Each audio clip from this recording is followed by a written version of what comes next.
Ne zaman Türkçe konuşsam illa birileri soruyor. Merak ediyorlar değil mi? Hangi sen dili hangi bu? dili konuşuyorsun? What are your names? Yella, normal. Yella, normal. Herkese I selamlar. got brain Herkese selamlar. In Turkish. Evet, Türkçe. Herkese selam. What's the best thing in Sweden?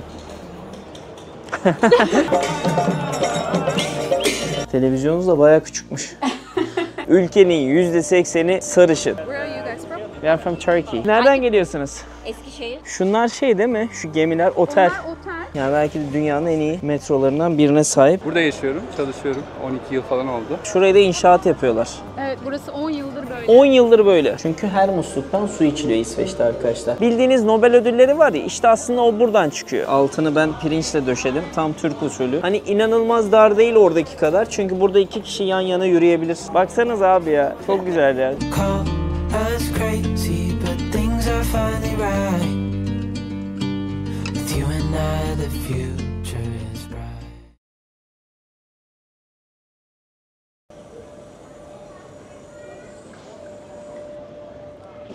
YouTube ailesi burada. Selamlar, selamlar dostlar. Dünyanın en fazla sarışını olan ülkelerinden bir tanesi İsveç'ten hepinize sevgiler. Şu anda İsveç Havalimanı'ndayım. Kopenhag'dan buraya uçtuk. Yaklaşık 1 saat sürdü. Stockholm'deyiz arkadaşlar. Ülkenin %80'i sarışın. Ve Türkiye'de kaç biliyor musunuz? Sadece %4, %5 oranında. Şimdi arkada bavulumu alacağım. Daha sonrasında dışarı çıkacağız. Dışarıda bir sürprizim var. Sizleri bir arkadaşım bekliyor. Burada yaşayan bir arkadaşım. Sosyal medyacı kendisi de. Onunla buluşup onun evine doğru gideceğiz. Yolculuklar nasıl geçiyor, nasıl ilerliyor vesaire, havaalanı kısmını vesaire gösterdim size. 1 saat zaten yolculuk sürdü sürmedi. 30 dakikalık bir rötarda yaptı uçuş. Ama inerken yani pencereden gördüğüm görüntü inanılmaz güzeldi arkadaşlar. Yeşilin her tonunu gördüm, öyle söyleyebilirim. Yemyeşil bir ülkeye geldik. Zaten adalardan oluşuyor kendisi. Mutlaka burayı deneyimleyin. Ben şu anda su alınan yerdeyim. Oraya sabitledim kamerayı. O yüzden de çok rahatsızlık vermek istemiyorum. Birazdan başlayacağız. Öncelikle videoya geçmeden yine söylüyorum arkadaşlar. Kendi markam The Cesar Collections. Kendi tasarımlarımız tamamen. Şapkamız, işte gözlüklerimiz, tişörtlerimiz, şortlarımız, çoraplarımız aynı şekilde alabilirsiniz. Aşağıda açıklamalarda var. O zaman ne diyoruz? Stockholm, İsveç gezimiz başlasın. 48. ülkem hayırlısı olsun. Hepinize İsveç'ten selamlar. Haydi dışarı çıkalım.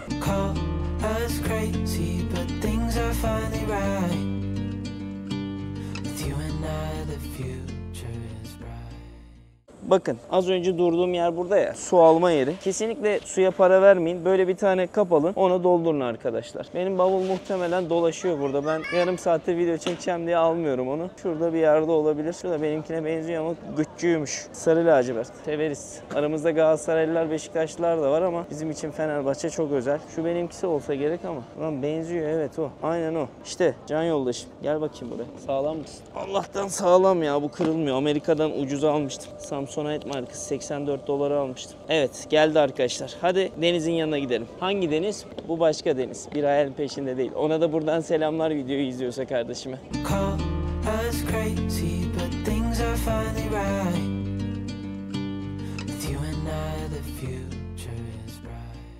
Bakın beni neyle karşılıyor ya, var ya müthiş bir insansın ya. Bu ne ya, ne kadar güzel ayarlamışsın. Teşekkür ederim. Hoş geldin. Hoş bulduk.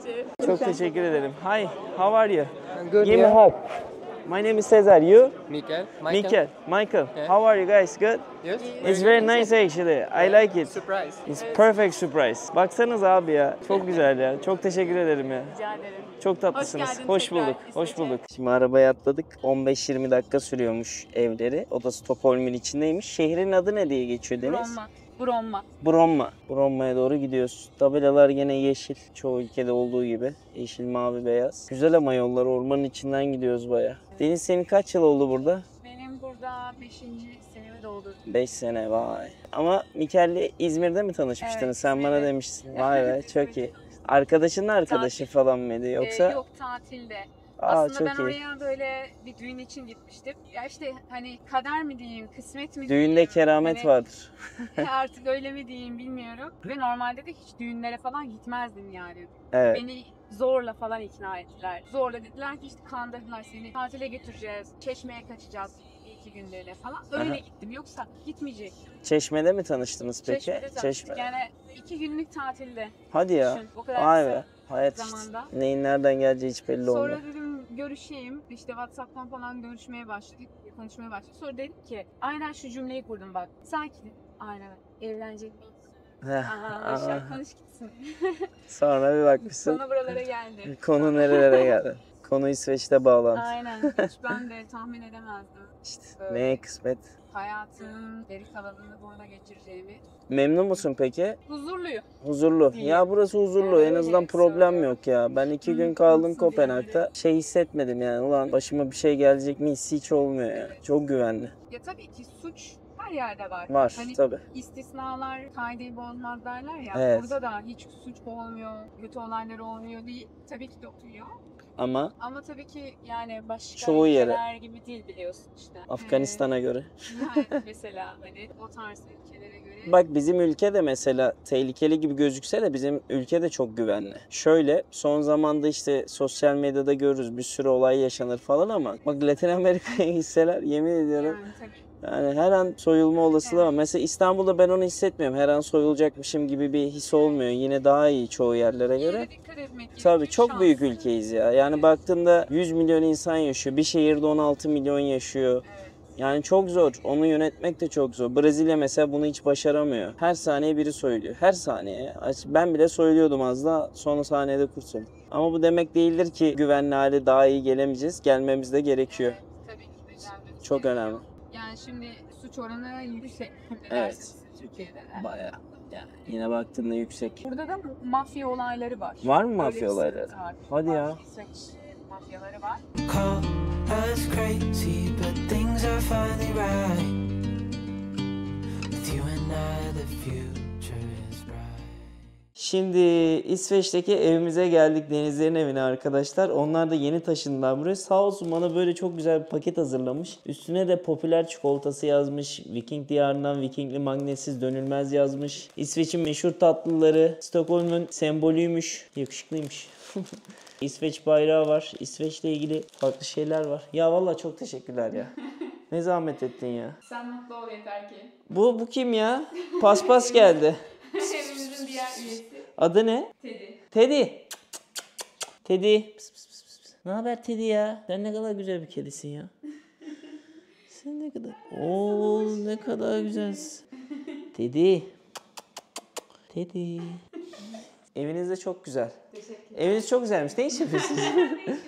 Hayırlısı olsun. Tekrardan ağız tadıyla oturun inşallah. Yukarıya da çıkıyor galiba. Evet. Çıkalım mı? Tabii ki. Buyur. Hadi. Yukarıda neler bizi karşılıyor. Gel Teddy gel. Gezdir beni. Heh, geliyor valla. Burası banyo. Siz şimdi İsveç'e yani merkeze 10-15 dakika arabayla mesela. Evet. Oha burası terasa bak ya. Çok güzel. Tabii rüzgardan her şey yıkılmış görünüyor. Müthiş eviniz. Açabilirsen kapıyı. Oha şu balkon bile insanı mutlu eder. Bir de güneşli oldu mu hava Evet.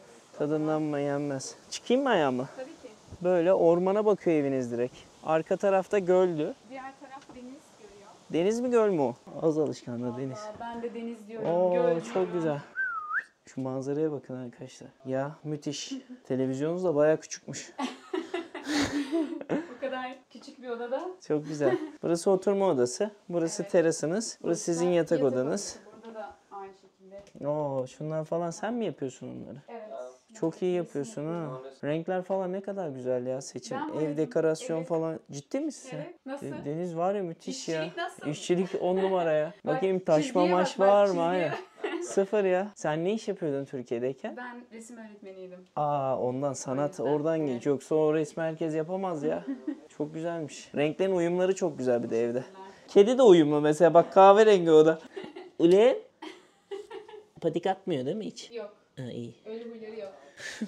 Ani geçişler yapmayalım. Ya gözleri nasıl bal badem buna ya. Teşekkür ederim ya. Valla beni ağırladınız burada. Biz teşekkür ederiz. Şu ana kadar Geldiğiniz- evimde geldiğin hissettirdim için. ama bu çok önemli bir şey ya. Asıl Vallahi. ben teşekkür ederim. Ben mutlu oldum seni burada ağırlamaktan. O zaman 3 gün 2 gün bilmiyorum ne kadar kalacağım. Ne kadar istersen. Ben Sen ne 365 kadar gün istediğin buradayım. kadar. Yani böyle bir İstediğin teras- kadar kalabilirsin Sağ ol, bu teşekkür arada. ederim. Bunu Vallahi ciddi çok- söylüyorum. Vallahi çok teşekkür ederim. Kamera açık diye söylemiyorum. Kapatırım Gerçek birazdan der kapattıktan bana sonra hadi ben git sizi- artık. Şaka yapıyorum. Çok sağ ol. İsveç'teki evimiz böyle arkadaşlar. Bakalım biraz duralım. Ondan sonra ne yapacağız göreceğiz beraber. İsveç'in altın üstüne getireceğiz. Evet, Özellikle birlikte Stockholm'u gezeceğiz. gezeceğiz bayağı bir. Bizi güzel şeyler bekliyor. Stockholm'un en güzel manzara noktalarına götüreceğim seni. Aa abi her zaman derim işi yerlisinde gezeceksin. Aynen nokta atışları yapacağız. Tabii. Yoksa çok zaman kaybı. Ben izledim biraz videoları. Hep aynı yerlere gitmiş insanlar. Evet belli Eminim yerler. sen çoğu yeri onlardan daha fazla yani Yani bakalım entrik noktalar. elimden elimden Mikel, geldiği say kadar. something Turkish. Hello. Turkish. Hello. Hello. Türkçe. Bu kanalı takip edin. Hayırlı uğurlu olsun. Ha hayırlısı. Çok tatlı ya. Hadi gidelim. Call us crazy, but things are finally right. With you and I, the future is bright. Şimdi metroya geldik arkadaşlar. Yerellerin böyle kullanmış olduğu bir kart var. Bak 8 September dedi. Yani 8 Eylül'e kadar. Şimdi Deniz de oradan ödemesini yapacak, girecek burada. Sistem basit. İster kart alıp uygulama üzerinden yapabilirsiniz. İsterseniz de buradan herhalde bir yerden satın alabiliyorsun. Şunlar mı satıyor acaba? Evet. Değil mi? Oradan alabiliyorsun. satın alıyor. Ama kredi kartında da Kaç para okutabilirsin. ödedin? 43 kron ödedim. Yani ne yapıyor 43 kron? 4 11'e bul, dörtle çarp 4 çarp. euro. Dörtle Euro çarp çarp. olarak TL, yapıyorum ben. ha, 160 euro. TL. Artık hemen hemen Türkiye'de de bu rakamlara çıkmaya Evet. başladı her şey maalesef. Maalesef. Maalesef. Şimdi biz gölün etrafında yaşıyorlar denizler. Oradan yürüdük. Çok güzel bir yoldu. Yani doğanın içinde yaşamaları gerçekten huzurlu. Buna mı bineceğiz? Evet. O zaman koşalım, yetişelim.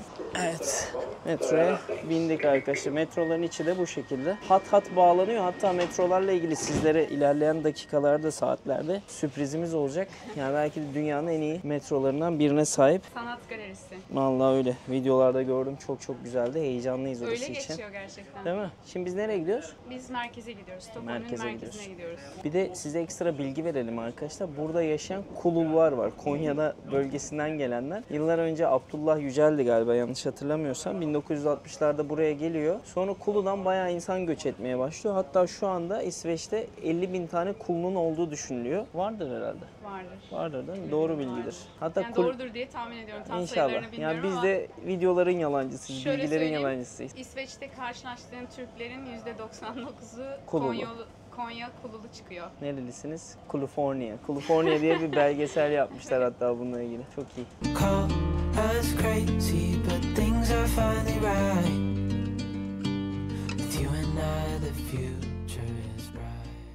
İlk durağımız buranın en ikonik yerlerinden Gamla geldik ama dedi ki Deniz, ben dedi sene önce Haydarpaşa'yı çıkartacağım dedi. Harbiden Haydarpaşa'ya çıktık galiba ya. Vapur iskelesi. Hep bu mimariler var herhalde böyle renkler değil mi? Daha Evet, çok kiremit renk ya böyle Aynen, şey. kiremit rengi, sarı, Sarı. kırmızı tonları. Evet. Kural öyle. Mesela Öyle bir Danimarka kural tam var. böyle değildi. Aha yağmur başladı. Mesela mavi Mahvolduk. boyayamaz, yasak. Değil mi? Bozmuyorlar mimari. Evet. İşte o yüzden de Bu değerli taraf kalıyor. Södermal diye geçiyor. Şu sağ tarafımız. Evet, şurası Södermal. Bu taraf Riddarholmen diye geçiyor.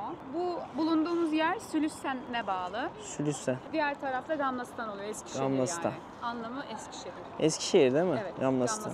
Gamla Old Town eski hani demek, bizdeki. Old Town, evet. İngilizce. O zaman ne yapıyoruz? O zaman Buradan mı gideceğiz? devam edelim. Hadi Bu bakalım. sadece böyle bir Görüntüydü. manzara noktası. Güzelmiş ama ya. Yeni geliriz buraya. Evet, hoşuma gitti. Ah bir de güneş olsa. Şansımıza arkadaşlar valla kapkaranlık bir hava var şu an ama bence açılabilir. Hissediyoruz. Enerjimiz yüksek.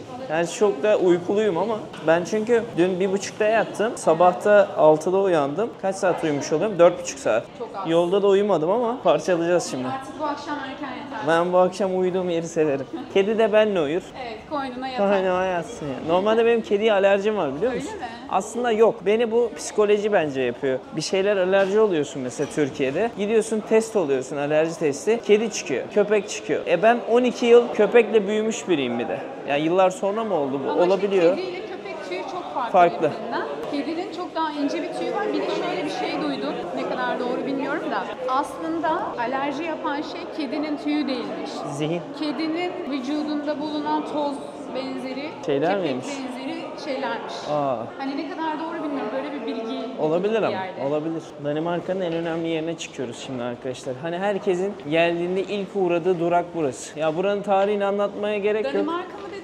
İsveç mi dedin? Danimarka beni hatırlıyor hep. Evet, Danimarka Danimarka'da dediğin gibi kaldı geldi. zihnim. Evet, İsveç diyemedim. 13. yüzyılda inşa edilmiş bir şehirden bahsediyoruz. Yani tarihle buranın böyle çok inanılmaz şeyiniz olmayacak. Geldiğinizde yürümeniz lazım burayı komple anladığım kadarıyla. Çünkü az önceki mimarilerin renkli renkli binaların içine doğru gidiyoruz. Çok keyifli duruyor ama ya. Gamlas'ta benim de yani senelerdir burada olmama rağmen hala sevdiğim ve severek geldiğim yerlerden biri. Değil mi? Mekanlar falan çok güzel. Oo, baksanıza şehre. Ne güzel, hiç kaos yok.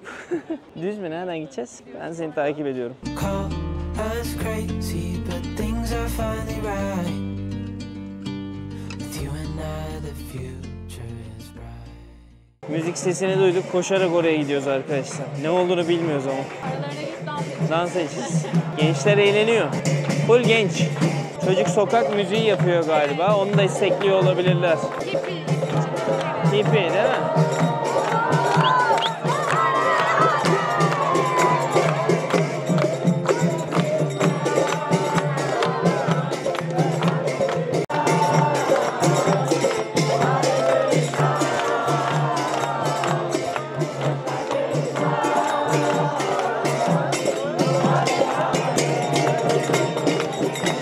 Güzel müzik ama. Kendi dilleri mi biliyor musun? Anlayamıyorum. Anlayamıyorum.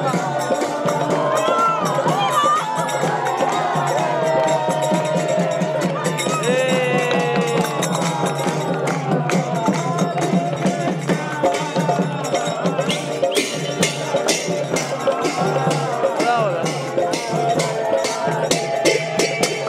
Deniz hadi ya. Heh. Call us crazy, but things are finally right. With you and I, the future is bright. Şu anda burada Gannaram mıydı? Ulan ben bunu hep unutuyorum ya. Gamlastan. Gamlastan sokaklarında yürüyoruz arkadaşlar. Gamlastan sokaklarında yürürken az önce bir fiyatlara gözüm çarptı. Şöyle söyleyebilirim. Şu anda bir İsveç kronu 4 TL ile çarpıyoruz. Doğru mu? Evet doğru. Az önce bir pizza gördüm. Margarita ve gerçekten İtalyan usulü Napolitan yapılmış. 135 kron yazıyordu. Böyle bir merkezi yerde. 4 ile çarpıyorsunuz. Ve burası turistik yani Heh, öyle düşün. aynen öyle. Ve her Diğer şey daha yerde pahalı yani. belki de 135 değil Tabii. 100'dür yani. Aynen. 400 TL'ye Napolitan tarzda pizza yiyorsunuz. Şu anda Türkiye'de normal bir pizza, sosisli pizza bilmem ne oluyor ya. Orada bile 300-400 liradan aşağı değil ya. Ya ne hale geldiğimizi aslında görebilirsiniz burada arkadaşlar. Böyle olmamalı. Ya dünyanın en pahalı ülkelerine geliyoruz. Bak Danimarka, İsveç. Bunlarla yarışıyoruz ve bu adamların yıllık milli gelirleri yüksek. 55-60 bin dolarlardan bahsediyoruz. Aha geldik. Merkeze geldik. Çok güzelmiş. Şu binalarda insanlar yaşıyor mu? Yaşıyor. Bazıları Oo. ofis, Hı hı. bazılarında insanlar yaşıyor. Vay be. Dünyanın bence en güzel kadınları da İsveç'te arkadaşlar. Yani ilk 4'e sokarım. Nasıl kızlar? Çok güzeller. Oğlanlar yakışıklı mı? Çok. Onlar da yakışıklı değil mi? Evet. Ulan hepsi sarışın böyle renkli gözlü falandı. Ben Ya hatırlıyorum. Şöyle söyleyeyim, hastaneye gidiyorsun mesela çok hastasın. İyileşiyorsun. Bir tane doktor görüyorsun ama nasıl bir doktor böyle manken. Hadi, Sanki böyle, model değil mi? Evet model gibi. Zaten o anda Aa, iyileşiyorsun iyileşiyorsun. yani doktoru görünce. Hemşire daha çok gelsin. Yüzüne kan geliyor böyle O o, kadar. derece. Düşünsene bu insanlar Türkiye'de olsa mesela o tipte yakışıklı. Influencer olup 5 milyon takipçisi Evet, oluyor. Ne kesinlikle. kadar garip değil mi topluluk? Yani. Bunun mesela o doktorun maksimum 100-200 takipçisi falan vardır. Yani aynen öyle. Öyledir Belki de ya. yoktur. Belki Instagram kullanmıyordur bile. kullanmıyordur. Aynen. Muhtemelen. Muhtemelen ya. Evet, şimdi caddeye doğru çıktık. Nereye gidiyoruz şu an? Biz Salata şimdi yemeye mi? Salatayı Salata yiyeceğiz. yiyeceğiz ama inşallah Acıktık. vardır. Vardır. Biraz Nereye? Şuraya mı? Şuraya. Güzelmiş orası. Bröt salat mı? Buyurun sağ ol. Bröt and salt. Hadi bakalım ilk durağımız burası. Besini alalım arkadaşlar. Ekmek mi? Zaten Ekmek ve İngilizce- salata mı? Evet. Zaten İngilizceye benziyor. Ekmekli Salt, salata tuz mı demek, yiyeceğiz? Tuz. Ha, tuz demek. Bröden salt. Oo, yağmur vuruyor arkadaşlar. Geldik. Ama sanırım bulut geçiyor Çok güzel. falan gibi. Evet, içeriği merak ettim. Tamir yapıyorlar. İçerisi de böyle bak. Aa, çok tatlı yermiş burası. Çok beğendim. Bread and Salt. İlk durağımız burası. Fiyatları birazdan söyleyeceğim size. Ne yenir, ne içilir hep beraber bakacağız. Her şeyi öğreneceğiz. Bak sandviçler falan var. Avokadolu. Mesela örnek vereyim. 119. Artı yanında salatayla kola da veriyor. Oha çok uygun lan. Vallahi burası şeyden çok daha ucuz Danimarka'dan. Tabii, evet. Bayağı ucuzmuş. Danimarka'da sırf bir tane sandviç zaten inanılmaz paraydı ya. 1/4 düşüyor hemen. Bayağı düşmüş. Arkadaşlar ikimiz de salata aldık. Altını ben pirinçle döşedim. Tam Türk usulü. Döşe altı üstüne malzemeleri koy. Kiloyla burada fiyat hesaplanıyor. Mesela ikisinin toplam fiyatı 270 kron yaptı. Yani 4 ile çarparsanız 250 desek 1000-1100 TL gibi bir şey çıkıyor. Bence hala çok uygun fiyatlar. Çünkü dünyanın en gelişmiş ülkelerinden biri. Kazanç olarak da insanlar bayağı iyi. Türkiye'de aynı fiyata 2 salatayı çok zor yerdik. O derece geldi ya. Vallahi o kadar. Sen bayağıdır gitmiyorsun galiba ama. En son geçen sene gittim. Yani bayağı işler çığırından çıkmaya başladı. Neyse sürekli kıyaslama yapmak istemiyorum. Sevmiyorum da çok. Üzüyor Afiyet insanı. olsun. Üzüyor. Tadı da güzel. Çok güzel. Fresh. Salatayla da ekmek yiyen Türk olur zaten. Bunun ekmekleri çok güzel ya. Afiyet olsun bize. Call us crazy, but things are finally right. With you and I, the future is Bak tam merkeze doğru geldik şimdi. Burada bir tane turist rehberi de anlatıyor. Geçen bölümde bahsetmiştim sizlere. Hatırlarsınız. Dedim ki İsveç, Norveç, Danimarka yıllar evvel Viking kültürünü oluşturan topluluklar. 8 ile 13. yüzyıllar arasında dünyayı aslında acı çektiriyorlar. Katliamlar var, öldürmeler var. Tanrı'ya adak adı altında insanları öldürme var. Odin'e inanıyorlar. Zaten Viking dizisini de izlemiştir çoğu buradaki arkadaşların. O zamanlar orada işte Floki var, Ragnar var, Ivar var, Varoğlu var. Ama yıllar içerisinde de işte İngiltere'nin bir bölümüne kadar sahip oluyor bu Vikingler. Daha sonrasında yok oluyorlar. Çünkü hakikaten gittikleri yere kan götürüyorlar. Ama Fransız öyle mi? Değil. Fransız ne yapıyor? Gittiği yere medeniyet getirip İngiltere nasıl? Daha da iyi. Medeniyet artı ticaret getiriyor. O ülkeyi kendine katıyor. Dillerine de geliştiriyor. Ama Fransa tam tersi. Sömürüyor orayı. Sömürdükçe sömürüyor. Kendine köle topluyor. Ve oraya gittikleri zaman da orayı tamamen kendi bünyesinde alıyorlar.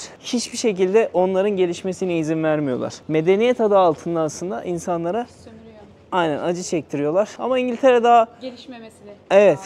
Daha az zalim. Gittiği yerlere yol yapıyor, tren istasyonları yapıyor. İşte onları biraz daha böyle ticarete adapte ediyor. Sömürmeye devam ediyor. O yüzden de güneşi batmayan ülke olarak tarihte iz kalıyor. Şimdi bu saat kulesi her ülkenin Old Town'unda olan bir şeydir. Adı ne buranın biliyor musun? Burası aslında bir kilise.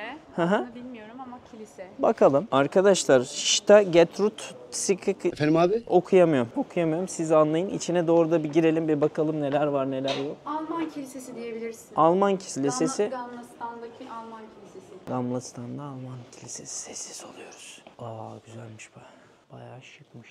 Call us crazy, but things are finally right. With you and I, the future is bright. Stockholm deyince akla gelen yer Gamlastan'daki işte şu binalar. Aslında şehrin meydanı burası. İnsanlar geldiğinde burada fotoğraf, video çekilirler. Biz de geldik. Onlar ne yapıyorsa aynısını yaptık. Bu binalar 13. yüzyıldan kalma binalar. Çok eski binalar aslında. Sol tarafımda da Nobel Prize Museum. Bildiğiniz Nobel ödülleri var ya, işte aslında o buradan çıkıyor. Adamın adı Nobel. Adam zamanında dinamiti bulduğu için çok ünleniyor. Çok da paralar kazanıyor ama adamın yüzlerce bulduğu şey var. Fakat işte şiddet satar olayı da adamın başına gelmiş. Daha sonrasında tabii bunları bir yere toplamak istemiş. Öyle bir müze kurmuş buraya. Ama herkes de onu dinamitten dolayı biliyor. İlginç bir unsur. Neyse biraz İsveç'ten bahsedelim. İsveç'in nüfusu 10 milyondan... Merhaba. Nasılsınız? İsveç'in nüfusu şu anda 10 milyon arkadaşlar. 2 milyon da Stockholm'de, başkentte yaşıyor. Buradaki başkent aslında diğer başkentlere benzemiyor. Uçaktan gördük. Böyle hep bir yerlere ayrılmış. Ortadan deniz geçmiş, göller ayrılmış vesaire. 25 bin adadan bahsediyoruz. Gerçekten çok farklı bir yer geldi bana İsveç. Ya bir de buranın kuralları çok acayip arkadaşlar. Diyelim ki ben doğum yaptım. Kadınım. Bana 480 gün boyunca izin veriyorlar. Erkeğe de şunu diyor. Sen babasın diyor. 90 gün boyunca oğlunu görmek zorundasın. Bir tane daha bir şey deniyordu ama ne kadar doğru ne kadar yanlış bilmiyorum. Oldu ki evcil hayvanınız var. Evcil hayvanınız doğum yaptı. 6 ay boyunca size izin veriyorlar. Tam bir efsanevi bilgi gibi geliyor ama bilmiyorum artık. Ben videoların yalancısıyım. Onlardan öğrendim. Size satıyorum. İnşallah doğrudur. Ya İsveç'te inanılmaz bir yaşam kalitesi var. İnsanlar burada gelir düzeyleri dediğim gibi yıllık baktığınızda milli gelir 50 bin 55 bin dolardan başlıyor. Fiyatlar da Danimarka kadar pahalı değil. Ben onu gördüm. Buradaki halk %80 dediğim gibi sarışın. Bence dünyanın en güzel kadınları burada. Geldiğinizde gözlerinize böyle inanamayabilirsiniz ama hala onları burada görmeniz çok zor. Biraz daha yerel yerlere gitmeniz, yerel halkın içine girmeniz, barlara gitmeniz lazım. Belki akşam saatlerinde barlar tarafına da gideceğiz. Deniz burada yaşıyor. Belki geldiğinizde onu da görebilirsiniz. Bilmiyorum, tur falan yapıyor musun? Tur yapmıyorsun ama belki ilerleyen dönemlerde gelenleri gezdirebilirsin burada. Yapıyorum aslında. Yani Yapıyor bu biraz musun? Kişisel. Kişilere bağlı. Gelecek olanlar olduğu zaman onlara yardımcı oluyorum. O zaman gezdiriyorum. sayfanı aşağıya bırakıyoruz. Tamam. Sana Instagram'dan yazabilir Evet. insanlar. Bence Özel, de yazın. Yani kişiye özel tur yapıyoruz diye. Süper. Yani en iyi yerleri Biraz gezdiriyorsun onların falan isteklerine filan. göre değil mi? ilerliyoruz. Excuse me, are you Swedish? Norwegian. Norwegian? Almost. Almost. Wrongorden? Ah, the Gobra. Dagobra. Where do you live in Norway? Oslo. You say Oslo? Yeah. Oslo. This is your first time to be here? Yes, my third time. How do you feel here? Like Norway or different? A lot more tourists. What about Oslo? I'm gonna go there after 2-3 days, yeah. Nice. A lot of people. Have you been there before? No, it's gonna be first. I would like to go to the Bergen, Lofoten, Yeah. Tromsø, Yeah. this kind of places. Lofoten is beautiful. You did hiking there? Yeah. Yeah. Do you study or Yes. you finished? I'm finished. I'm working. Ah, working now. Where are you guys from? We are from Turkey. I live here. He is a tourist here. I'm a He's tourist my today. friend. Yeah. What about you? How long you gonna stay? We leave today. How many hours? Like 1 hour? No, it's late. Late. Late flight. No. I mean from here to Oslo, 1 hour. Yeah. Yeah, 1 Yeah, hour. 1 hour. 1 hour. What are your names? Ida Maria. Emilia. Cesar. Nice to meet you. Me too. Nice to meet you. I have YouTube channel. That's why I would like to ask some question about Sweden. But you are from Norway. Yeah. Yeah. Yeah. Nice meeting you. Bye bye. Gördün mü? Donuklar. Norveçlisi de güzel ama donuklar. Çok güzeller ama donuklar, Donuklar. ya. Yani Yani o- his yok yani. Biz gibi böyle Amerikalı nasıl? Hey, Hello, how you doing merhaba, man? merhaba. Aynen. Ne Nasılsın, yapıyorsun? iyi misin? İşte Aradaki fark. Aradaki ama fark. çok güzeller tabii. yani kızın yüzü çok güzeldi ama Aynen. sırf sanki makyaj da o biraz da Evet, yüzü. makyaj, Değil mi? Çok makyaj Aslında vardı. doğal güzellikleri de var. Var. Yani niye kapatıyorlar ben de anlamıyorum. Kız bayağı kapatmış ama. Evet, çok Ama çok güzeldi yüzü. Fark ettin mi çok donuk böyle. Öyleler Hani bir ya. Heyecan kasaba yok. var. Ya bunlar öyle ama ya. Bir koruma içgüdüsü falan. Bir de soğukta var yaşıyor adam ama ne kendilerine yapsın herhalde. ya. Sıkılıyordur artık yani karanlık.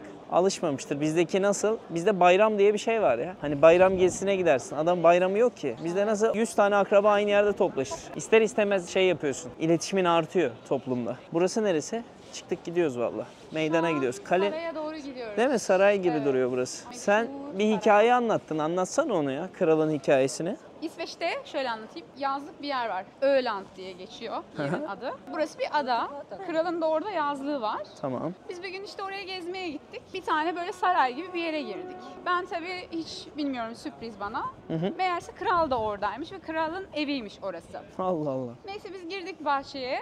Dolaşıyoruz. Bildiğin kral orada. İnsanlar gelmiş geziyorlar bahçede, turistler. Düşünsene. Allah Allah. Kralın evine girmiş geziyorlar. Aynen, Kral da orada. Kral da orada yani. Evin bir bölümü. Tabii her yerini gezemiyorsun ama sonuçta belli bir bölümü insanlara açık. Tabii. Ve kral oradayken. Kralın etrafında bir tane bile koruma görmedim. İşin enteresan yanı. İşte öyle bir Altında kral. sıradan bir Volvo vardı, unutmuyorum. Böyle kiremit rengi kırmızımsı bir Volvo, o yüksek Volvo'lardan. Ama bana göre İsveç'te çok klasik, Herkesin ulaşabileceği bir yer. altında olan klasik bir Volvo'ydu. Ama bana en enteresan gelen şey şuydu. Neredeyse krala beşlik çak diyecek kadar yakındım. O kadar. Ve Koruması falan yanında, yoktu inan hiç. bana gerçek söylüyorum, samimiyetimle söylüyorum. Bir tane koruma görmedim yanında. Ya Ve yakındım yani, hatta el salladık falan yani. ona rağmen adam normal herkes gibi takılıyor işte burada. Zaten böyle olmalı ya. Hani abartmamak lazım. İnsan evladı o da, tam kral oldu da yani kral olmak için yeni bir yer yaratmadı. Sadece insanlar tarafından Aynen. ailesi krallık soyundan geliyordu. Aslında o oldu. normali bu. Normali bu. Yani olması gereken bu. Şimdi o meydana geldik. Hatta buradaki meydanda askerlerin değişim törenleri Evet, falan insanlar aynen. tarafından meşhur. Deniz şöyle mesela bir hayalin peşinde geliyor burayı izliyor, şey diyor. Böyle değişiyorlar. Ya çok da sıkıcı bir şey yaptıkları yok falan. Haklı da biraz. Yani maksimum şuradan 2 tane hareket yapacaklar, o kadar. Ben bunu da anlamıyorum. Yani saatlerce bu adamı burada bekletmek de bana saçma geliyor ya. Yani bilmiyorum. Bu askercilik olayları evet biraz enteresan. Kralın sarayı arkadaşlar. Hoş geldiniz. Call us crazy, but things are finally right. With you and I, the future is bright. Şimdi arkadaşlar İsveç'te eğitim belki de dünyanın en uzun eğitimi oluyor. 25 yıl sürüyormuş burada. Haftalık insanların kitap okuma saatleri de 7 saatmiş. Kaç saat okuyorsun? Ben hiç okumuyorum diyormuşum. İşte İsveç'i sen bitirdin. Ben İsveç'te okumadım o yüzden. Hocam sen resim öğretmenisin. Evet. Sen çizersin. Sen Türkiye'de mi kaç sene okudum diyorsun? Hayır okuma değil. Şu an haftalık olarak kitap okuyor musun mesela İsveç'te? Ya kitap okumuyorum bu aralar. Olmuyor mu? Olmuyor. Tüh. Bu ara ben... Bence onu aksatma. Evet. Ben mesela aksatıyorum, sen yapma. Ben video çekiyorum çünkü. okumuyorum ya. Arkadaşlara Ben de video her şeyi çekiyorum gösteriyorum. işte, o yüzden. Sen de haklısın. Ben de video çekiyorum. Ama sen YouTube yapmıyorsun. O zaman YouTube'a başla. İşte o zaman başlamam O lazım zaman bir başla. şeylere. Yani dünyanın en uzun eğitimi. O yüzden de gerçekten akılcı, ilerici, güzel okullara da sahip burası. Üniversiteleri vesaire iyi. Hatta sizin çoğu bildiğiniz marka da buradan çıkma arkadaşlar. Neler bunlar sayalım. Bildiğiniz üzere hep belki gitmişsinizdir. Ikea. Ikea'da hep köfte de yemişsinizdir. Köfteleri de ünlü mesela. İsveç köftesi. O buradan çıkıyor. Ericsson. Ericsson buradan çıkıyor. Daha sonracıma bu Candy Crush oyunu var. O buradan çıkıyor. Spotify en önemlisi gerçekten buradan çıkıyor. Merhaba Türkler. Nasılsınız? Sizle de konuşalım o zaman. İyiyiz. Siz nasılsınız? İyiyiz. Nereden geliyorsunuz? Eskişehir. Aa çok iyi. Eskişehir mi burası mı daha güzel? Yani şimdi burayı ilk kez gördüğüm için burası güzel Burası tabii ki. farklı geliyor, değil mi? farklı. Eskişehir bu arada. Hayır, Old Town olarak geçiyor ama yani benim Bizim Stockholm'a Eskişehir. ilk kez gelişim. Benim de ilk kez gelişim. Hatta 1-2 saat oldu geleli. Öyle İsminiz mi? ne? Aşkım. Aşkım. O ne kadar güzel isminiz var. Sezer ben de sizin. Müge çok memnun oldum. Kızınız? Ay! Hayır arkadaş. Ben çıktım buradan. Gerçekten mi? Ben kapatıyorum. Ben bittim. YouTube'u sil yani. Hani her şey yaz. Olabilir. Olabilir ama. Şimdi ona iltifat ettim, bana biraz Evet, şey oldu, evet. hissettim tamam. Ama yok yani hani Hadi ben nasıl toparlayamayacağım arkadaşlar. Ben istifa ediyorum. Buradan toparlanmaz. Buradan toparlanmaz ya. Bence de. Bence de. Çok keyifli. Nereden tanışıyorsunuz? Yeni tanıştık. Turla geldik. Ha siz burada tanıştınız. Evet. Ama Yok, şimdi burada benim değil. Havaalanında tanıştık. Ha okey ilk havaalanı tamam. Sen de Eskişehirlisin o zaman. Hayır ben İstanbul'dan geldim. Bu hiçbir bilgi tutmuyor arkadaşlar. Başaramayacağım. Uzaklaşmam lazım. Kaç gün turunuz var şimdi? Nasıl Biz bir tur? esas şeyden başladık. Litvanya'dan başladık. Oo. Litvanya, Letonya, Estonya, dün Finlandiya, bugün İsveç. İsveç, yarın da Norveç'e geçiyoruz. Hangi firma bu ya? Avrupa Rüyası Avrupa mı? Rüyası, evet. Deniz geliyordu önceden. Bir Hı hı. hayalin peşinde var ya. Evet. O çünkü onlarla beraber tur yapıyordu önceden. Öyle. Öyle. Nasıl? İyi her şey. Tur iyi yani, keyifli. Kesinlikle. Yoruldunuz mu peki biraz? Yoruculuk var mı? Çünkü otobüste dolaşıyorsunuz değil mi siz? Otobüsten biraz ziyade Gemideydik. Ha o gemiyle yapılan turdasınız şu anda. Eğlenceli olur biraz ama. evet eğlenceli de işte onun için uykusuzuz. Olsun. Yorgunluk böyle olsun. Çünkü gemide hep bir atraksiyon olur yani. Aynen. Hep bir şey yani o bir tarafa gidersin başka bir şey, bir tarafa gidersin Aynen başka bir öyleydi. olay vardır. O yüzden, O yüzden bugün Güzel. biraz Geçer yorgunuz. yani. Yoksa Daha iyi. şey değil. Hani başka türlü bir yorgunluk değil. Değil. otobüste de insan dinlenemez değil mi? Şey iki büklüm bir şekilde Otobüs uyumak bayağı zor. zorlayıcı ya. Çok zor. Yorgun olunca uyuyoruz ama yetmiyor yani. Tam böyle uyuyoruz. Yatak olayı Ama başka. biz her yerde gece otobüste değil. Biz her gece konaklamalı Her gece kaldık. konaklamalı oluyor. Yakın Şeyi zaten de, birbirine hepsi ya. Feribot falan da kullandık biz Ha, gemi süper. haricinde yani. Kaç kişi grup? 42'yiz galiba. 42. Bayağı Aa, çok kalabalık iyi. bir grup. Litvanya'dan buraya mı gemiyle geldiniz? Tallinn'den. Tallinn'den mi? Tallinn'den olabilir. Yok hayır. Biz Helsinki'den geldik. Helsinki'den. Helsinki'den. Turku'dan geldik. Turku'dan geldiniz. Ama Tallinn'le Helsinki arası da feribot kullandık. Feribot. Peki en sevdiğiniz ülke neresi oldu gezikleriniz Şimdiye kadar arasında? mı? Ben burayı çok beğendim. Burayı beğendiniz. Burası. Danimarka'ya gideceğiniz mi? Yok. Oslo'ya mı gideceksiniz? Oslo'ya gideceğiz. Ne O zaman gidiyorsunuz? Stockholm Yarın. kalır diye Ha, düşünüyorum. yarın. Favori yine Stockholm. Bence olsaydı. Danimarka'ya şeyden gitseydiniz. yollar var. Bergen falan da var ya. Ha, Bergen. gideceksiniz Boğaz- Bergen Oralara güzelmiş. gidecekseniz tamam. Boğaz fiyortlar var. Fiyortlar, Çok oralar güzel. güzel. O zaman Oralar tamam, güzel. o başka. Siz hangi Ben Sezer Yılmaz diye geçiyor benim kanalım. Ben de dünyayı geziyorum. Dünyayı gezerken işte içerik Ben de çekiyorum. esasında sosyal medyaya Valla sizin isim ne? Aşkım Kurt ben. Aşkım Kurt. Takip etsin arkadaşlar. Anadolu Üniversitesi'nde çalışıyorum. Hı hı. Sosyal medya ve dijital güvenlik eğitim uygulama araştırma merkezi müdürüyüm orada. Aa çok O iyi. yüzden benim de ilgi alanım yani. Süper. İyi bari. İyi denk geldik. Aynen öyle. İlk başta bir gaf yaptım ama bilemezdim. Hani arkadaş olduğunuzu bilemezdim. Yok, Turlu olduğunu falan. sıkıntı yok. Keyifli.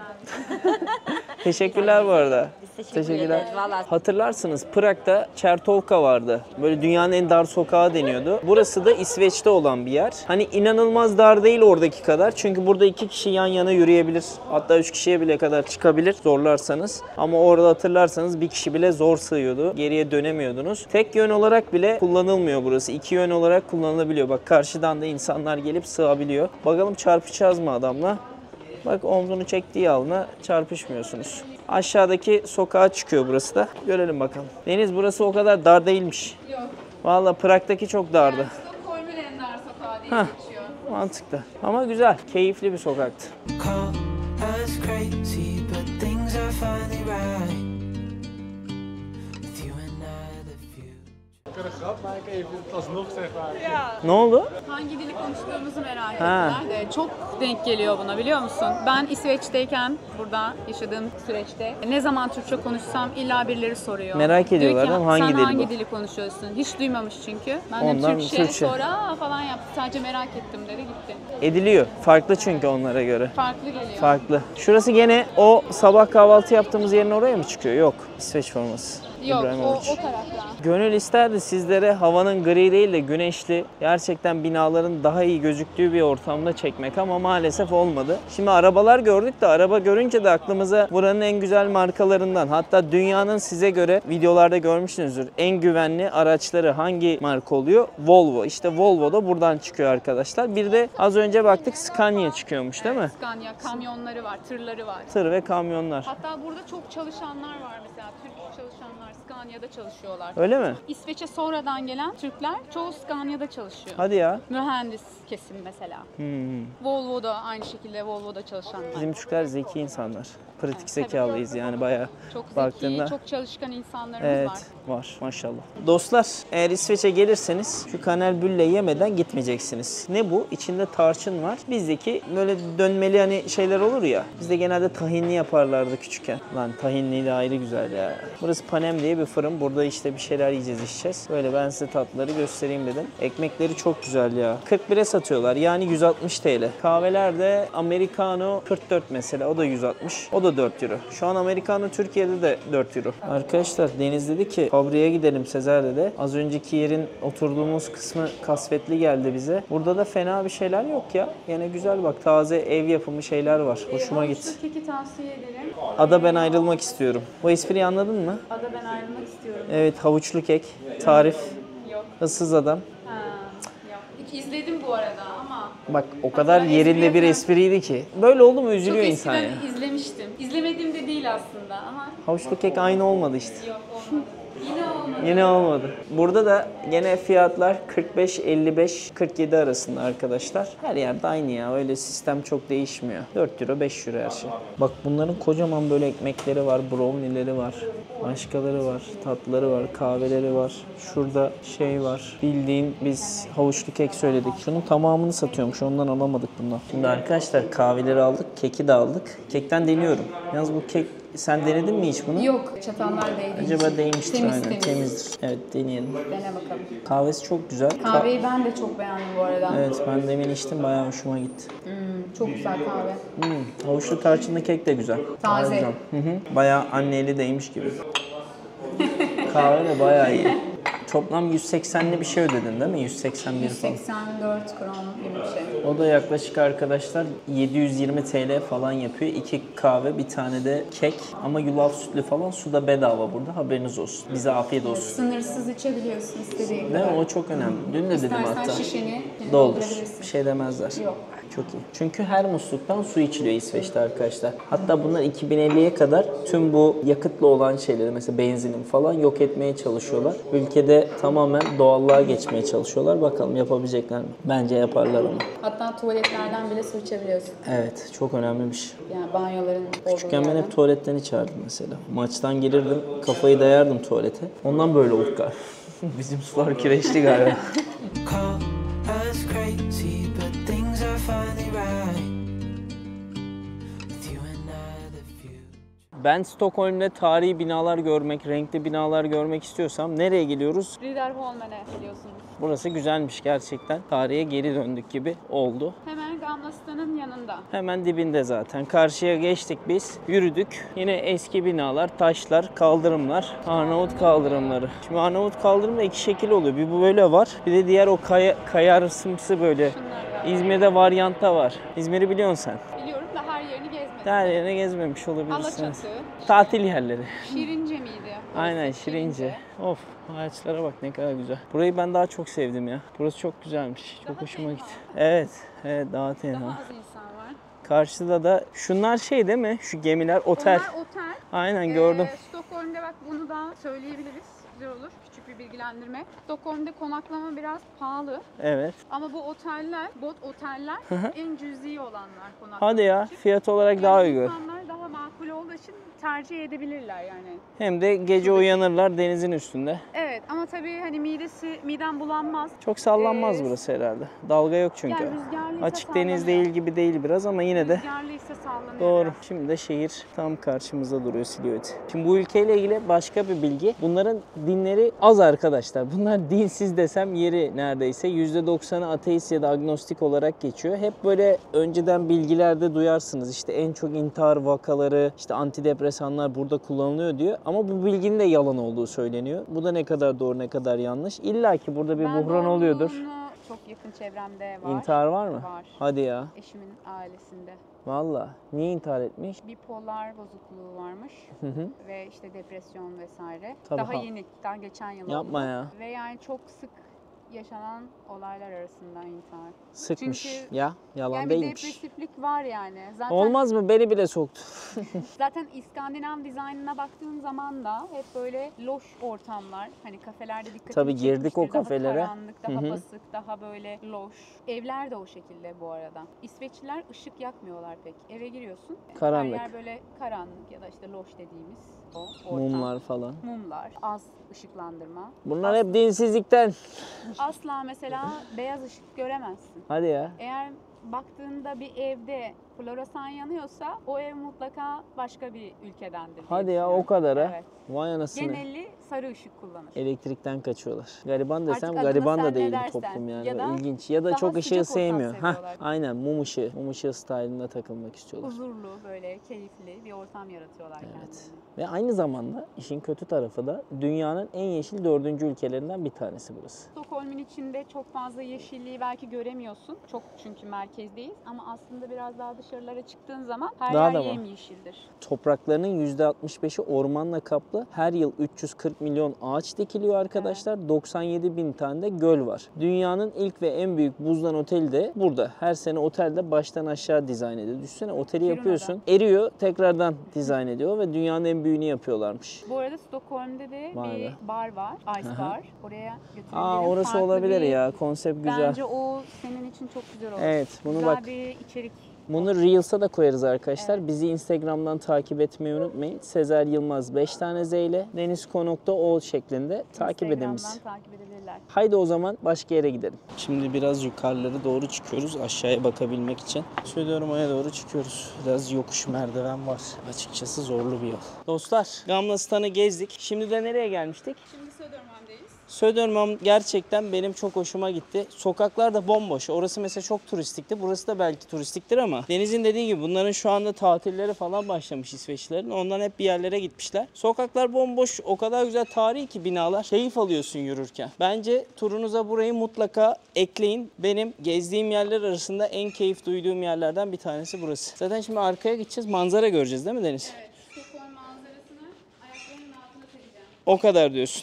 Stockholm'un manzarasını ayaklarımızın altına serecek Deniz. Görelim bakalım. Hadi gidelim. Hadi gelin size Stockholm'u gösterelim arkadaşlar. Güneş de açtı şansımıza. En azından o güneşle beraber şehri daha iyi görebileceğiz. Ha, bana sorarsanız Stockholm nasıl bir yer? İnanılmaz keyif aldın mı diye. Fena değil. Hani gelip görülmesi gereken bir yer. Ama böyle adına şarkılar, şiirler yazar mıyım? Yazmam. Yazacağım şehirleri bilirsiniz siz. Az çok beni tanıyanlar anlar. Şimdi ben biraz daha tropikal bir insan olduğum için Brezilya, Hawaii, Tayland, Bali. Buralar çok farklı. Buralar çok farklı. Şehir gezecek olsam onu da söyleyeyim ben size. Avrupa'da hani pek fazla şansım yok. İşte belli gün sayıda gezebilme hakkım var derseniz de bence Prag.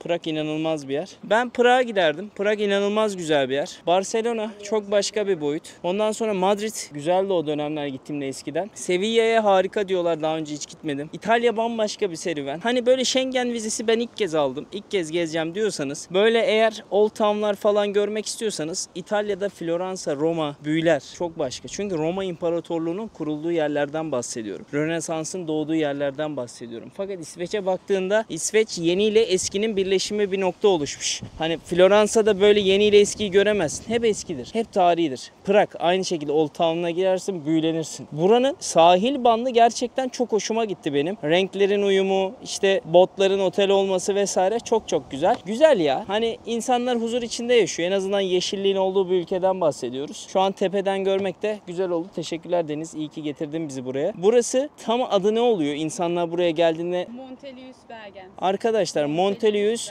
Bergen'e gelin. Buradan şehrin silüetini görün. Çok güzel. Call us crazy, but things are finally right.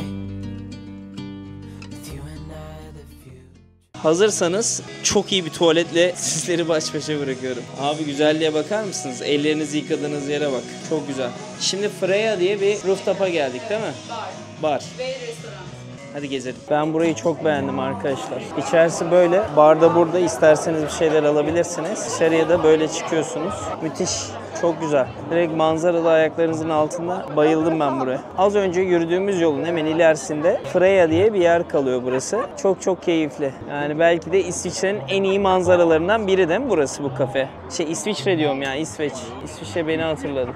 Call us crazy, but things are finally right. With you and I, the future. Neredeyiz? Götkatan. Beni niye böyle yerlere getiriyorsun? Mesaj veriyorum. Mesaj. Subliminal mesaj. Ne demek? Nasıl okunuyordu? Götgaden mı? Götgat'tan. Götgaden. Yani Orada bak. G'ler okunmuyor. Göler Y diye okunuyor. Y'ler. Dur bisiklet G'ler. yolundayız, öleceğiz, dur. Y'den gittik. G'ler Y diye okunuyor.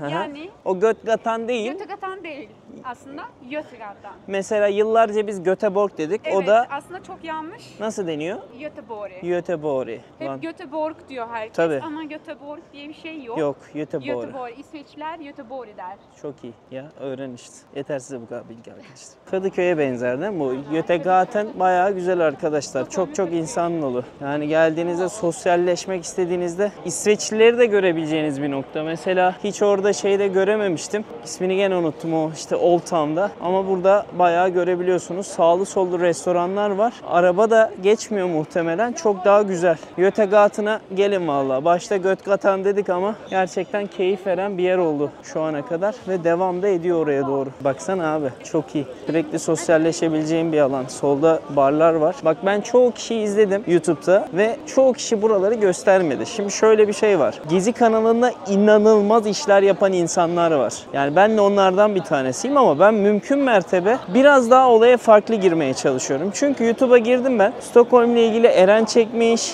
Farklı şeyler diye bir kanal var. Çok güzel çekmişler. Deniz çekmiş. Hepsine teşekkür ederim. Onlar sayesinde burayı çok iyi öğreniyorum. Ben onların yaptığına dair aynısını yaparsam mantığı olmuyor. Adamlar müthiş yapmış çünkü. Benden çok daha iyiler. Ben tam tersi gittiğim alanlarda insanlarla sosyalleşmeyi vesaire seviyorum. Biraz daha farklı ekliyorum. Bak buradaki bar mükemmelmiş. Göstereceğim. Şöyle bir bar. Yine mimarisi kiremitten oluşan bir bina. Çok güzel. Bayıldım bu sokağa. Çok canlı. Ben galiba insan seviyorum arkadaşlar. Bir yandan da sevmiyoruz aslında ama ilginç. Şu kızlarla deneyeceğim konuşmayı ya. Gerçekten çok fazla insan var. Excuse me. Are you Swedish? Yes. What makes you happy? Theater. I never heard before. Perfect. Music. You like art. We love art. We love art. What do you do? Theater. She's 100%. You're a singer? Yes. Can you sing a bit song? Tell Not me right now. something, girl. Tell me something, girl. Are you happy in this modern world? Do you know this song? Are we doing a duet? Or? Kinda, yeah. I'm the boy, you're the girl. Yes. Or do you need more? I don't know the lyrics actually. What kind of music do you like? Everything. Everything. Yes. For example, what's your favorite song? That's a difficult one. It's too difficult. Too difficult. I don't know. Okay. I love everything. All right. Well, how old are you? 17. And you're in the art. Perfect. Yes. Keep going, Yes. girls. What are your names? Luva. Luva? Matilda. Cesar. Nice to meet you. Nice to meet you. I'm Turkish boy. I'm a traveler. I Yeah. make videos about the countries and getting opinion from them. What's the Very best thing in interesting. Sweden? Don't say theater and music, okay? Oh, I don't know. Maybe Södermalm, where we are right now. Gamla stan. Gamla stan. I really like here. It's so cozy. Thank you so much. Cozy. We can say cozy. Thank you so much ladies. you. Bon Thank appetit. you. Enjoy. Bye. Bye bye. Evet işte sokaklar bu şekilde. Geldiğinde insanlara yine sıcaklığı verirsen hiçbir türlü geri çevirmiyorlar. Konuşuyorlar ve yeni jenerasyon bence çok daha konuşkan. Diğer eski jenerasyona göre daha kendilerini özgürce ifade edebiliyorlar. Çekinmeden konuşabiliyorlar. Merhaba. Aha Türk de çıktı. Müthiş. Nasılsınız? Merhaba, iyiyim, siz nasılsınız? İyiyim valla. Sizler nasılsınız? İyiyiz. Adınız ne? Bekir adım. Bekir, Sezer ben de ya. Memnun Burada mı oldum, yaşıyorsun? takip ediyorum sizi. Aa valla. Gördüm aslında. Çok güzel denk gelmiş Evet, o zaman ya. süper denk geldi. Hiç Ne yapıyorsun yapamazdım Bekir ama burada ya? Ben gitmişimdir. Burada yaşıyorum, çalışıyorum. 12 yıl falan oldu. Oo çok iyi. Seviyor musun burayı? Öyle, evet. Yani Güzel ya, ailece. sakin. Burası bir de çok güzelmiş. En sevdiğim alan burası oldu benim. Çok Evet. canlı, daha sosyal insanlar. Aynen. Daha canlı yerleri de var aslında. Kungsträdgården falan var. Oralara da Kungsträdgården. gidebilirsiniz. Kungsträdgården. Söyleyeceğim Deniz'e, o benle beraber. O buralı, biliyor oraları. Evet, Götürür gördüm beni. Sizi karşılamak. Çok sağ ol ya Görüşmek Bekir. üzere. Görüşürüz. Çok memnun oldum. Kendinize iyi Hayırlı bakın. akşamlar. Bay bay. Abi dünya ne kadar küçük ya. Hey girls, are you Swedish? Yeah. Okay, what makes you happy? First question. Being with friends. Friends, your best friend? Yeah. How long you know each other? Maybe. Months? Five Just months. 5 months and then your best friend. Yeah. I hope it's gonna get long. Yeah. Hopefully. What's the best thing in Sweden? Why people needs to come here? Gröna Lund. What did you buy today? Dunbrube. Oh, perfect one, perfect one. My football cap. I bought a makeup set. Makeup set, okay. And then skirt. shorts. Ah, skirt. Yeah. Nice one. Thank you. Perfect. And I also This bought- one, jeans. Perfect, girls. Yeah. How old are you? 17, 15, 15. So cool. What are your names? Gilla. Normal. Yella, Norma, Cesar. Nice to meet you. Very nice to meet you. Bye bye. Are you gonna? I'm a YouTuber. I'm a Turkish traveler. Cesar Yılmaz. I can show you. Yeah. Förlåt. Yella, baba. Ne güzel isimler. Where are you coming from? Turkey, Türkiye. Yeah, you been in Turkey? Oh, last year. Where? In Antalya or somewhere? Marmaris, Alanya. No. I don't remember. You don't remember Cappadocia maybe? No. No. It's okay. Istanbul. Yeah. Nice to meet you. You too. Bye bye. Çok güzel, çok komikler. Ben bunu diyorum işte. İsveç enerjisini yakalayabilmen için biraz da genç nesili yakalamamız lazım. O da bu sokaktaymış fazla. Az önce benim takipçim geçti. Konuştuk Bekir diye. Bana şey dedi. Kunstgörten diye bir yer var. Ha, Kunstgörten. Orası çok canlı falan dedi Sezer. Evet, orada götürürüm. Ne aldın? Şöyle bir şey aldım. Şekerim düştü de. Allah Allah. Bakalım tadına. Beğenirsem. Ver bakalım. Tadına Sen ye bakalım. ama. Böleyim, Bana ısırayım. bölsene ya. Çok şeymiş. çok Aynen. yapış Yapışmış ya. ya. Abi içimiz Şekerim dışımız düştü. tatlı oldu ama bak mahvolacağız. Çok büyükmüş. Küçüğü ver bana. Ben yiyemiyorum zaten. Biraz enerji versin dedim ya. Valla ben yorgunum arkadaşlar. Hissediyordur o yorgunluğumu. Arkadaşlar 3 gündür non-stop travel. İşte seyahat ediyoruz. Bavul taşıyorum. Oradan oraya geçiyorum. Video çekiyorum sizler için. O yüzden bir beğeni, bir abone, bir tane de yorum bırakmayı Aynen, unutmayın. artık. Destek lütfen. Çok önemli. Destek önemli. Güzel ama Güzel mi? çok tatlı. Çok mu tatlı? O yüzden bir tane aldım zaten. İyi yaptın. Bu Tahmin ettim öldürür bizi yani. Şeker İkimizi komasına boğacak. gireceğiz valla. Sizi yine en yükseklerden bir yere çıkarttık. O kadar yüksekteyiz ki şu anda asansörle çıkıyorsunuz buraya. Yine şu şekilde Stockholm ayaklarınızın altında arkadaşlar. Görüyor musunuz? Şurası da barı değil mi? Gideceğimiz yer mesela. Oraya da gidebiliyor. Bar, Ha, orası üst tarafı. muhtemelen restoran. Çok güzelmiş burası da. Şurayı da inşaat yapıyorlar. Evet, burası 10 yıldır böyle. 10 yıldır böyle. Ulan bizde 10 yıl böyle kalsa yemin ediyorum şey çıkar. Parti değişir yani o derece. Çünkü işte iş kazalarını sıfıra İndirmeye çalışıyorlar. istedikleri için çok yavaş ilerliyor. Ama bayağı Bak yavaş. görüyorsun, bir tane işçi var mı şu anda? Yok. Evet. Niye öyle? İşte yani böyle nasıl bitsin? Baksanıza şuna ya. Çok tepedeyiz. Kaç kat çıktık? 4 mü 5 mi kat çıktık? Ben kaçırdım çünkü orayı. Bayağı bir kat çıkarttık. Büyük ihtimal 4 ya da 5'ti ya. Çok iyi ama.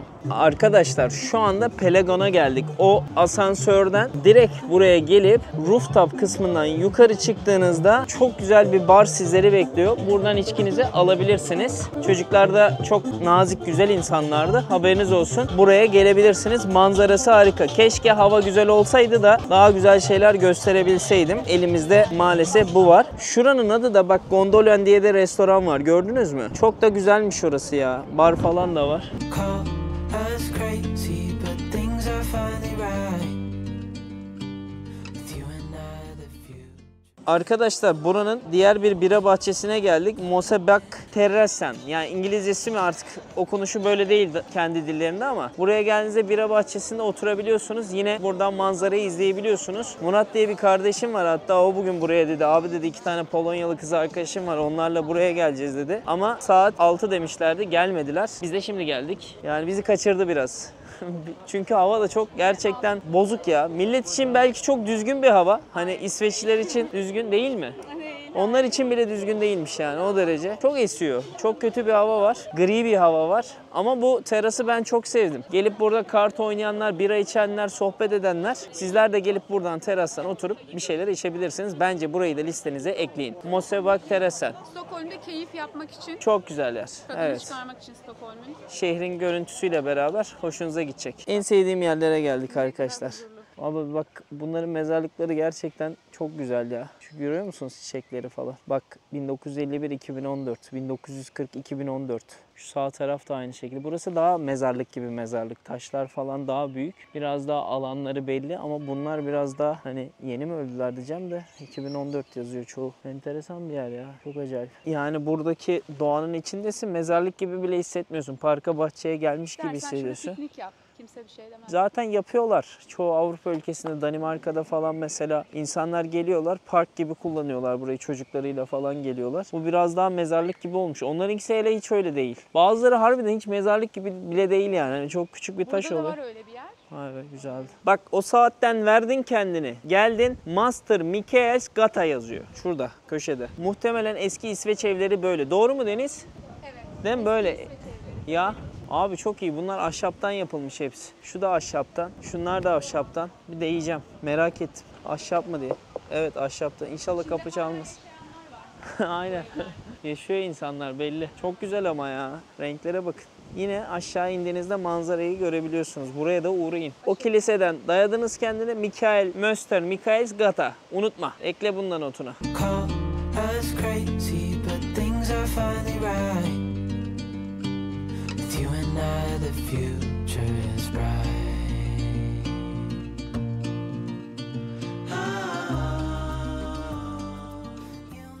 Dostlar son durağımız Svenska Sushi'ye geldik. Akşam yemeği yiyeceğiz. Seçtik bir şeyler. Birazdan bak sistem de farklı hani. Buradan geliyorsun, restorana giriyorsun. Kimse sana kardeşim ne yiyeceksin diye sormuyor. Gidiyorsun şuradan. Kasa gibi bir yer var. Oradan sipariş veriyorsun. Mesela girdik az önce. Şöyle. Buradan eat here diyorsun. Buradan seçiyorsun menüden. Sushi söyledik. Başka şeyler söyledik. Hepsinden deneyeceğiz şimdi. Toplamda 600 tuttu. 600'ü de 4 ile çarparsanız 2400 TL civarında bir şey tutuyor. Şimdi şuraya oturacağız. Çorba da var. Michael burada. What you gonna drink? Çorba? Miso soup. Miso soup. Did you try in Turkey kelle paça? The soup with the meat. GL. Ciğer. Did you like ciğer? No, ciğer is different. The other one, I don't know. Maybe. Maybe soup. Yes. I eaten some soups. Some soups. Maybe lentil. Yeah, that one is traditional. Lentil, it's yeah. standard. Standard, so standard. They're everywhere. It's the first they teach you. What is that? This is miso soup. Miso soup. Like what kind of inside? Like fish something? It's a miso sauce. I don't know what's inside of I will try. Bak burada ulan bu hiç çorba gibi. Ulan nerede kelle paça, nerede işkembe? Ben eti nasıl bıraktım ya? Bazen şaşırıyorum. very salt. Salt ya. I will try right now. Çorba da bedava arkadaşlar. Oradan alabiliyorsunuz. Su da galiba ücretsiz değil mi? Aynen still ve sparkling. Salata benzeri birkaç bir şey daha var. Aynen içine ben tofuyla soğan koydum. Kaşıksız böyle içiyoruz valla. Tam böyle Japanese. Eski usul. Cheers guys. İçiyorlar böyle. Skol. Yemek çok güzel bir şey ya. Gerçekten. Dünyanın en güzel şeyi yemek. Höpürterek içmek gerekiyor. He? Höpürterek. Koreliler galiba öyle yapıyorlar değil mi? So annoying. Öyle bir video izlemiştim. They eat like But it's a respect thing, I think.